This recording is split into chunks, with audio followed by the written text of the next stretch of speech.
So this is a video for day 3 of week 2 of Foundations of Algebra.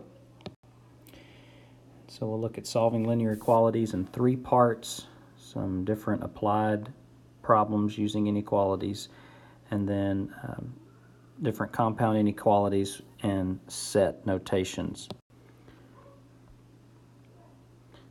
So in this first one, when you're looking at 3 parts, so negative 2 is less than negative 4x minus 5 is less than or equal to 7.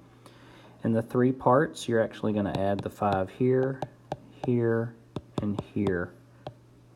And so there is some multiple ways to do this. You can split it up, but just in the 3-part idea, I want to just discuss that method in the video here. So negative 2 plus 5 is 3 is less than negative 4x is less than or equal to 12. So here is the negative 4. So remember, when you divide by negative, you're going to have to reverse the inequality signs, and all of them in this case, less than to greater than, x greater than or equal to, and negative 3. So when you're looking at that number line, what that's going to look like is, well, negative 3 is actually smaller than negative 3/4, because negative 3/4 is closer to 0. So if you think, well, there's 0, so here's negative 3/4, and here's negative 3. So all the values, the values are greater than negative 3/4,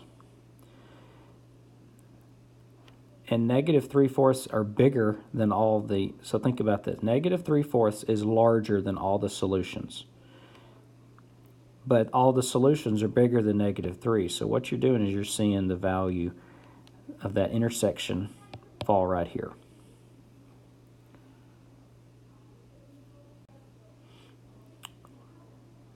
So let's look at part B. And that's going to be 3 is less than x plus 2 is less than 8. And then the other one, I'll just rewrite it, negative 2 is less than or equal to 3x minus 1 is less than or equal to 5.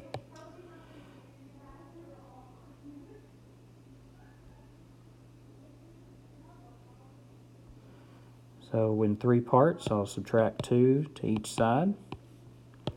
X is less than 6.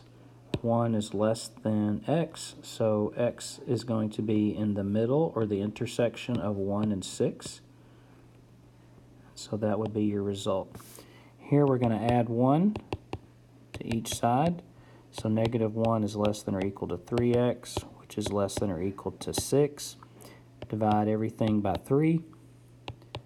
You get negative 1/3 is less than or equal to x is less than or equal to 2. So this would mean that negative 1/3, we're going to include it, and 2, we're going to include it, and I want everything in between.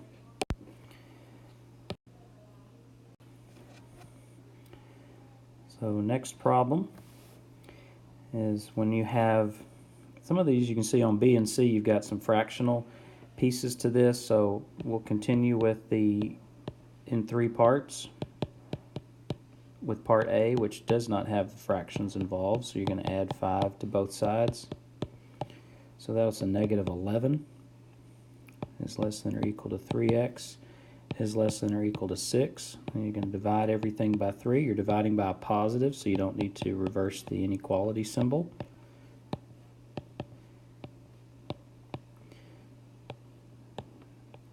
So negative 11/3 is almost negative 12/3, which would be almost negative 4. So there's a negative 11/3. We're going to include that. There's 2. We're going to include that, and we want everything in the middle. Part B, you've got negative 1 is less than or equal to 2x minus 4 divided by 6, which is less than or equal to 5. So since you're dividing by 6, we're going to multiply everything by 6 first. So all 3 parts, so negative 6 less than or equal to 2x minus 4 less than or equal to 30. And so then we're going to add 4 to each side.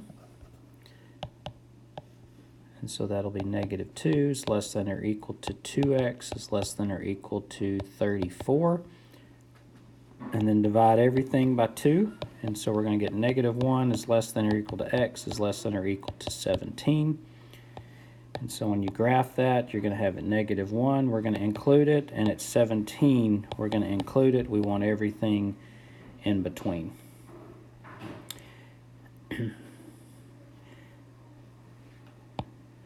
So finally, we're going to have negative 3 is less than 3x minus 3 is greater, divided by 4 is less than 3. And then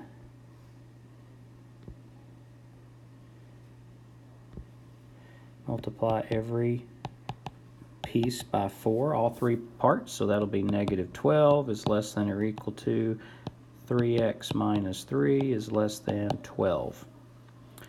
And that is not a less than or equal to, that is just a less than based on our original, which was they're all less thans. So then we're going to add 3 to each side. So that's negative 9 is less than 3x is less than 15. Divide by 3. So we're going to get negative 3 is less than x is less than 5. And open circle at negative 3, open circle at 5. We want all the values in between. So that's your, again, you're solving your compounding inequalities in 3 parts.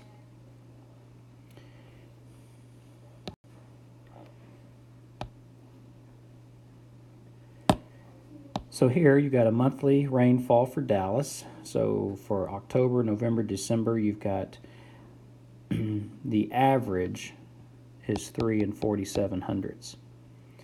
If there was 2 88/100 in October and 3 13/100 in November, how much did December have to be for the months? So the average monthly precipitation for these months exceeds 3 47/100. So exceeds just means it's going to be, we want to exceed that, so we could use greater than.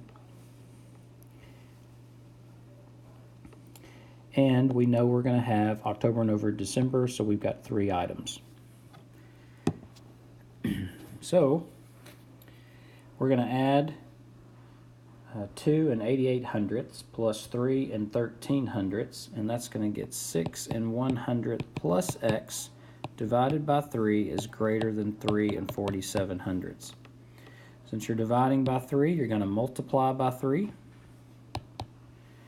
And so that will be 6 100 plus x is greater than 3 47/100 times 3 would be 10 41/100.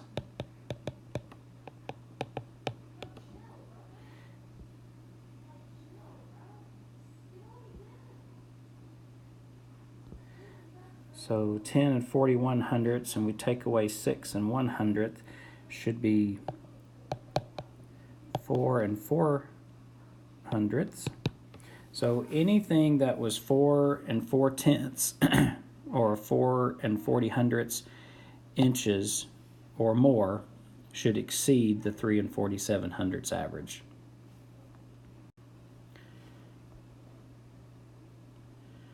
So in this one, Rachel has quiz scores of 8 4/10 plus 8 8/10 plus 9 4/10 plus 8 7/10. So we've got 4 quizzes here, and we want to know what would that 5th quiz have to be to have an average of 9 or better. So that means 9 greater than or equal to 9.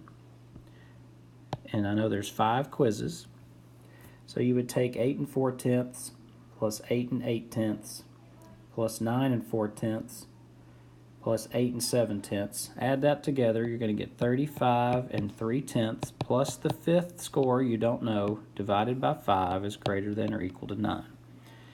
So since we're dividing by 5 for 5 scores, we need to multiply by 5 on both sides. So that would be 35 3/10 plus x is greater than or equal to 9 times 5, which would be 45. And then I want to take 45 and I want to subtract the 35 and 3/10.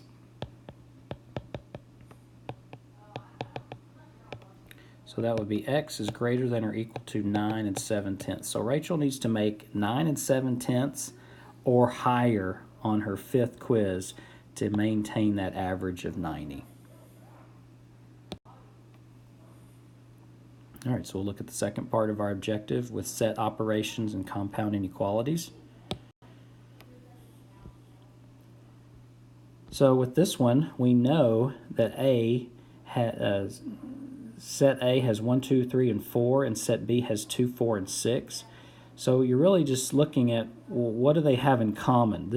That A intersect B is going to provide us with a set that they have in common. So some people like to use the Venn diagrams, and that's fine. So if we call that set A and set B, then A has 1, 2, 3, and 4, and B has 2, 4, and 6. So it looks like A has a 2, B has a 2.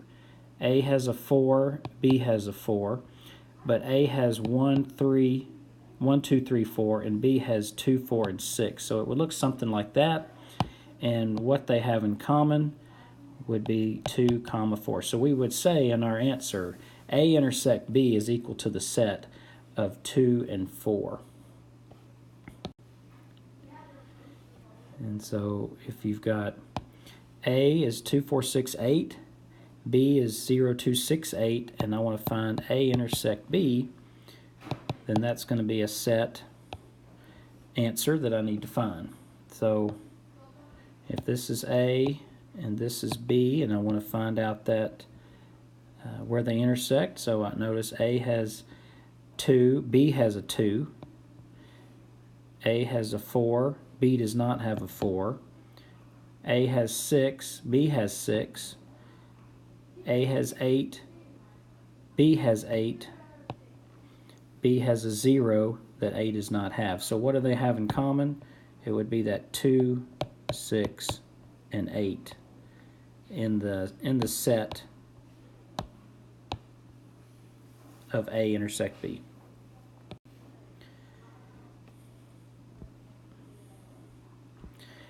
So if we want to solve the compound inequality for part A, we'll have x minus 2 less than or equal to 5, x plus 5 greater than or equal to 9. So we're going to add 2. So x is less than or equal to 7. Subtract 5, we're going to have x is greater than or equal to 4. So when you graph that, you want to include 4 because of your greater than or equal to. You want to include 7 because of its greater than or equal to. And so everything is larger than 4, but everything is less than 7. So we should see all of our solutions are here. Part B would be x plus 1 is less than or equal to 9. X minus 2 is greater than or equal to 3. So we're going to subtract 1, add 2. So x is less than or equal to 8. X is greater than or equal to 5. So we're going to include 5, want everything bigger, but we also want to include 8 and have everything smaller. So again, your intersection, your solutions would lie there.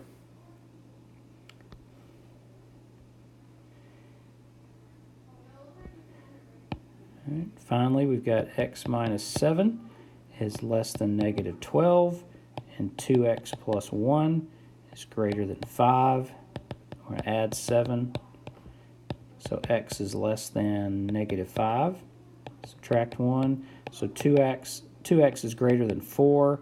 So x is greater than 2. So when we look at graphing this, I do not want to include negative 5, and I do not want to include 2. So since I want an intersection, everything is less than negative 5 and everything's greater than negative 2. There is no intersection piece that I wanted, so this is a no solution.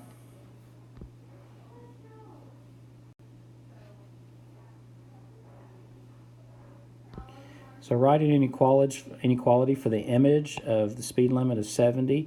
So when we've got a maximum of 70 and a minimum of 40, if I want to not get a ticket, so I want the safe zone, then I'm looking at everything in here. I can go 70 miles an hour and not get a ticket, so that's why it's included. I can go 40 miles an hour as a minimum and not get a ticket, that's why it's included. But I can go any speed that's in between there. Now, if I wanted to get a ticket,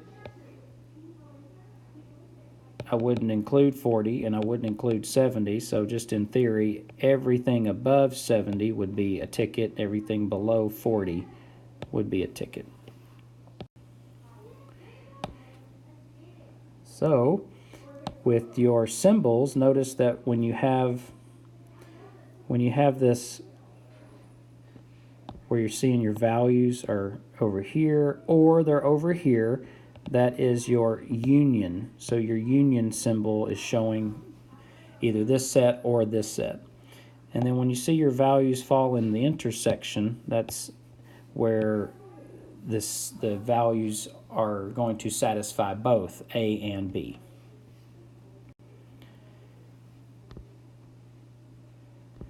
So if we know A is 1, 2, 3, 4, and B is 2, 4, and 6, so I just want to bring in the union of both sets. So A union B would just be everything that we see, and I do not have to write the numbers twice. There's a repeat of 2, there's a repeat of 4. So it would be 1, 2, 3, 4, 6 would be the set of A union B. So you're bringing all of the values in A and B in both sets together. And then finally, A has 5, 10, 15, 20. B has 5, 15, 25. I want A union B. And so I'm going to take 5. The 5's repeat, so I'm only going to write it once. I'm going to take 10. I'm going to take 15 because 15 repeats. I'm going to take 20, and I'm going to take 25 as my result. And then last, I want to look at these inequalities with OR. So 6x minus 4 is less than 2x, or negative 3x is less than or equal to negative 9. So I'm going to add 4 to both sides. So 6x is less than 2x plus 4. I'm going to subtract 2x. I'm going to get 4x is less than 4. Divide by 4. X is less than 1. And then over here, notice the coefficient's negative. So when I divide by a negative, I need to reverse the symbol. Negative divided by negative would be 3. So when I go to graph this, I will not include 1, and I will include 3. And so I want everything to the right of 3 and everything to the left of 1, which means the solutions lie here or they on the left, or they lie here on the right. So let's look at the next section, which would be negative 4x plus 1. So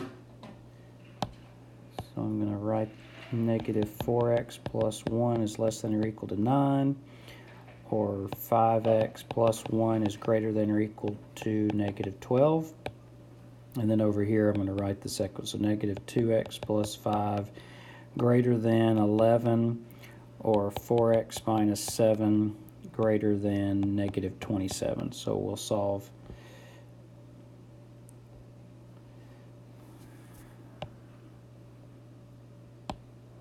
this one first. Subtract 1. So that'll be negative 4x is less than or equal to 8. Divide by negative 4. X is less than or equal to 2,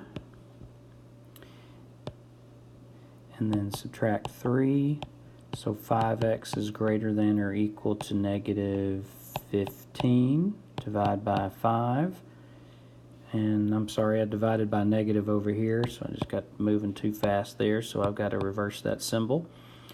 And here I'm dividing by 5, it's not a negative, so x is greater than or equal to negative 3. So that inequality should be anything that's 2, including, and larger, and everything that's greater than -3 and including. So we could still have solutions here, or we could have solutions here. When I subtract 5 over to the third example, so -2x is greater than 6, divide by -2, x is, switch the sign, -3. Add 7, that's -20. So 4x is greater than -20. So when you divide by 4, you're going to have x is greater than -5. And so since you've got -3 here, you've got -5 here, I want everything smaller than 5, but everything less than -3. But I wanted the union, so I wanted this, but I didn't get it. So this would be a no solution.